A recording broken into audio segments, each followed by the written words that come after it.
Hi everyone, welcome back to the channel. So if your GE dishwasher is not starting, it can be really frustrating, especially when you need clean dishes fast. So in today's video, I will show you how you can fix this issue step by step. So the very first thing that you need to check here is whether your dishwasher is actively getting power.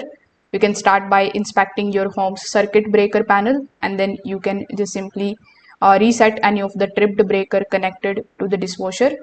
After doing so, you just have to simply check the power plug under the sink if the model uses one, and make sure that it is securely connected. Now, if your outlet has a reset button, you can also press that.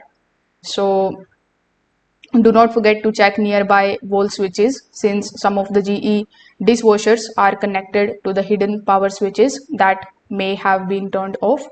Now your GE dishwasher will not start unless the door is fully closed and latched properly. So you just have to simply open and close the door firmly until you hear a click sound. You can check for the dishes, racks and utensils that are blocking the door from sealing. A faulty or misaligned latch can prevent the dishwasher from recognizing that the door is secure. Now, many GE dishwasher include a control lock or child lock feature that disables the button. So if you find a lock icon, you just have to press and hold the designated lock button for about 3 seconds, and then you just have to basically unlock it. Also, you can check for the delay start whether it is active. Cancel any of the delayed cycle settings so that the dishwasher can begin immediately.